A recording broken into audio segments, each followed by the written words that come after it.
Everyone, welcome back to English with Urvashi. English बोलते हुए nervousness होती है, कॉन्फिडेंस नहीं आता है। होता है ना कि मैम इंग्लिश तो बचपन से सीखते आ रहे हैं, लेकिन जब बोलने की बारी आती है तो हम अटक जाते हैं, हेजिटेशन होती है, नर्वसनेस होती है। ऐसा पता है क्यों होता है? देखिए, अभी तक you have been learning English as a subject. Chapter number 7, question number 5, fill in the blanks. ठीक है, but here on this channel I am going to teach you English as a language. तो हम अपनी fluency पे काम करेंगे, pronunciation पे, vocabulary पे और ग्रामर पे। ग्रामर, यस, ग्रामर जो है ना, मैं आपके लिए एक सीरीज बना रही हूँ जिसपे हम मिस्टेक्स की बात करेंगे। देखिए, एक सबसे बड़ा सच तो ये है कि इंसान गलतियों से सीखता है, चाहे वो अपनी हो या फिर दूसरों की। तो इस सीरीज में हम कॉमन ग्रामेटिकल एरर्स की बात करेंगे, ताकि आपकी ग्रामर तो इंप्रूव होगी और आप you'll be able to speak English confidently and fluently. Let's get started. चलिए देखिए, ये सारे सेंटेंसेस ग्रामेटिकली गलत हैं। हाँ जी, अगर आप ऐसा कोई सेंटेंस बोलते हैं so this video is for you. ठीक है, एक एक करके मैथोडोलॉजी क्या रहेगी, एक एक करके सेंटेंस को ठीक करेंगे, साथ ही समझेंगे कि वो गलत क्यों है, and then we'll have more examples to get a better clarity on the mistake. ठीक है, पहला देखिए, my mother is a good cook. मेरी मम्मा खाना अच्छा बनाती हैं, वो अच्छी कुक है। बोलते हैं ना जब हम किसी की या फिर अपनी तारीफ करते हैं, I am a very good dancer, can I dance, she is a good singer. तो गलती क्या है? देखिए,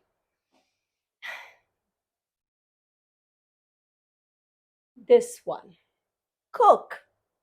कुक ये एक प्रोफेशन है and your mom is not paid for it.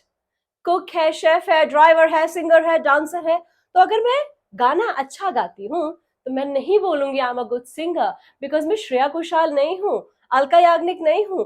वो बोल सकते हैं that I am a good singer. But यहाँ पर क्योंकि इस चीज के हमें पैसे नहीं मिलते हैं, ये हमारी हॉबी है या स्किल है, तो इसके लिए आप ये नहीं लगाएंगे।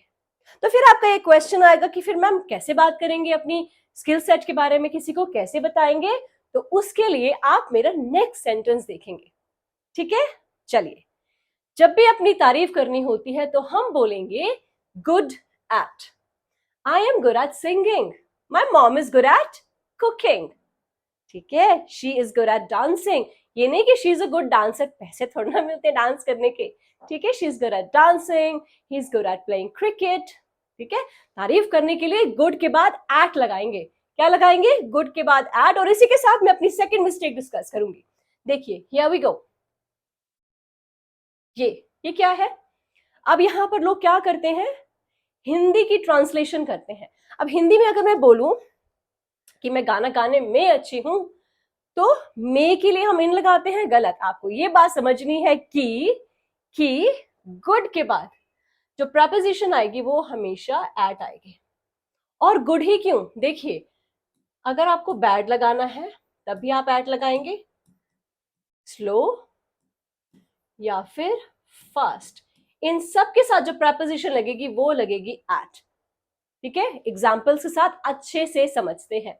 देखिए, I am a good singer, नहीं, पैसे नहीं मिलते, प्रोफेशन नहीं है, ये मेरा स्किल है, हॉबी है, I am good at singing. तो आपने देखा, मैंने गुड के बाद यहां पर एट लगा दिया है। My father friend is a good dancer, we will already discuss this. My friend is good at dancing. They are good in studies, वो पढ़ने में अच्छे हैं, तो मे की जगह इन नहीं आके एट आएगा, क्योंकि मैं गुड लगा रही हूं। So they are good at studies. Okay, the last is I am fast in driving. Fast बताया था, देखिए दोबारा से, good, bad, slow, fast. Good, bad, slow, fast. इन एडजेक्टिव के साथ जो प्रपोजिशन आएगी that is only at. So here we go, I am fast at driving. Alright, चलिए, I hope you've understood these two sentences and you'll be able to correct yourself in a better way and more confidently, right? चलिए, next mistake देखते हैं। Everybody has not been selected। ये बहुत common error है। मतलब मैंने देखा है जो इंग्लिश अच्छी भी बोल लेते हैं, ग्रामर अच्छी होती है, वो ऐसा मिस्टेक कर लेते हैं जनरली। हिंदी देखिए, हिंदी की फिर ट्रांसलेशन हुई तो यही प्रॉब्लम आती है at times when you actually look for literal translations from Hindi into English. This is what your problem is. ठीक है, अब यहाँ पर प्रॉब्ली हम ये कहना चाहते हैं कि हर कोई तो सिलेक्ट नहीं हुआ है, हर कोई नहीं जा रहा है, हर कोई शाहरुख खान की मूवीज नहीं देखता है, हर कोई इंग्लिश मूवी पसंद नहीं करता है। तो यहाँ पर क्या करना है, ध्यान से देखिए। अभी मैंने लिखा everybody has not been selected, नहीं, कुछ नहीं करना, बहुत सिंपल है, करेक्शन अपने आप करनी है। क्या बोलेंगे हम बोलेंगे ये जो आपको नॉट नजर आ रहा है ना, इसको बस यहां पर ले आइए, ठीक है, यहां पर मतलब फिर आप यहां पर लिखेंगे नॉट, ठीक है। अब देखिए खुद करेक्ट करेंगे, not everybody has been selected, let me be here so that I can have clear view, not everybody has been selected, ठीक है। और एग्जांपल लेते हैं, you will be able to understand and get a better clarity on this. Here we go. देखिए मेरा पहला sentence कह रहा है हर कोई पार्टी में नहीं जा रहा। अरे कुछ लोग तो जा रहे हैं ना, इसका मतलब क्या है कि कोई नहीं जा रहा, तो मैं बोलूंगी नोबडी इज गोइंग। ये क्या इंग्लिश हुई, एवरीबडी इज नॉट गोइंग, क्योंकि शायद मैं ये कहना चाहती हूँ कि हर कोई नहीं जा रहा है। तो उसके लिए क्या लगाएंगे, मैंने जैसे बताया आपको, नॉट एवरीबडी इज गोइंग। क्या करा है, बस इस नॉट को यहां मूव कर दिया है, तब आपकी ग्रामर ठीक होगी। Not everybody is going to the party. ये देखिए, every politician is not honest, एक दो तो है क्या, not every politician is honest, ठीक है। Every girl doesn't come late, हर लड़की लेट नहीं आती है। Not every girl comes late, not every girl comes late. देखिए लास्ट पे समझिए, every one can not afford a house in Delhi, कुछ तो कर सकते हैं। तो अगर मुझे ये कहना है कि हर कोई नहीं अफोर्ड कर सकता यहां पर घर, तो मैं बोलूंगी not every one can afford house in Delhi. तो देखिए सब में मैंने क्या लगाया है, नॉट नॉट नॉट, आपका सब्जेक्ट से पहले। क्लैरिटी मिली अच्छे से, है ना। चलिए नेक्स्ट सेंटेंस देखते हैं अब। ये भी बहुत कॉमन है, 5,000 rupees are not enough for buying this dress। देखिए बचपन में आपको सिखाया जाता है ना कि प्लूरल के बाद आर लगेगा, हैव लगेगा, है ना। यहां पर समझिए, बहुत इजी तरीके से बता रही हूं, नहीं भूलेंगे कभी भी कि टाइम और मनी, पैसा और वक्त जो है, needs to be followed by a singular helping verb, चाहे कितनी ही बड़ी अमाउंट की बात करो। ये एक ग्रामर का रूल होता है। एग्जाम्पल ले, पहले इसकी करेक्शन करते हैं कि 5,000 रुपीज आर ना लगा के 5,000 रुपीज, देखिए हम क्या लगाएंगे यहां पर, ये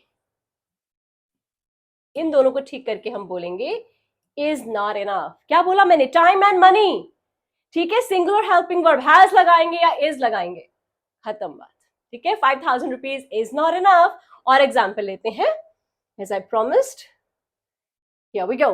देखो 5 घंटे, 1 2 3 4 5 में प्लूरल में आता है, लेकिन क्योंकि टाइम है, आवर्स की बात हो रही है, 5 hours is, आर नहीं लगाएंगे, is less for doing this assignment।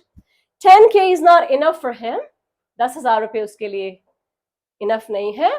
50 rupees has been spent so far, 2 hours is needed to finish this work। देखिए कहीं मैंने आर लगाया है, नहीं लगाया है, इज आएगा या हैज आएगा। क्या सीखा, टाइम और मनी के बाद हमेशा सिंगुलर हेल्पिंग वर्ब ही लगेगी, ठीक है। चलिए अब बात करते हैं अपने लास्ट सेंटेंस की, इसको भी फटाफट करेक्ट कर लेते हैं। That this is the most happiest moment of my life. क्या मिस्टेक लग रही है, this is the most happiest moment. Comparative and superlative करे हैं। सुपरलेटिव जिसको आप सुपरलेटिव बोलते हो, शायद मैंने बोला था simultaneously will work on our pronunciation. तो सुपरलेटिव नहीं, सुपरलेटिव। सुपरलेटिव क्या होता है, सबसे ज्यादा। कंपैरेटिव है ना, दो लोगों में कंपैरिजन होता है और दो से ज्यादा में सुपरलेटिव डिग्री लगती है। तो इसमें मिस्टेक देखते हैं, here we go, most happiest. अब दो सुपरलेटिव एक सेंटेंस में गलत होते हैं, मोस्ट भी लगा दिया, हैप्पीएस्ट भी लगा दिया, नहीं। तो यहां पर जब हैप्पीएस्ट अपनी ही सुपरलेटिव डिग्री है तो हम मोस्ट नहीं लगाएंगे। So this is the happiest moment of my life. कई लोग पता है ये भी कंपैरेटिव के साथ भी दो कंपैरेटिव डिग्रीज लगाते हैं। This is more better, your performance was more better, गलत है, मोर इज ऑलरेडी कंपैरेटिव और better भी comparative है, तो हम better बोलेंगे, more नहीं लगाएंगे. So let's get back to this, that this is the happiest moment of my life. और example के साथ इसको अच्छे से समझते हैं. देखिए, this is, oh, I have already discussed this though, that this is more better than that one. So this is better. More लगाने की जरूरत नहीं है. ठीक है, this is better than that one. Next देखिए आप, Neha is the most tallest. अब देखिए EST आ गया ना, superlative है अपने आप में, most नहीं लगाएंगे. So Neha is the tallest girl in school. सबसे लंबी लड़की है. प्रिया is more prettier. समझ आया? अब प्रिटियर क्या है? कंपेयर कर रहा है, कंपेरेटिव डिग्री है, तो मोर नहीं आएगा. It is going to be Priya is prettier than Neha. Right? ठीक है, चलिए. I hope you have understood all these sentences and you'll be able to correct yourself while making such errors. And then this will definitely help you speak English confidently and fluently. And do not forget to subscribe to the channel because I have started making a series on such common grammatical errors. Happy learning!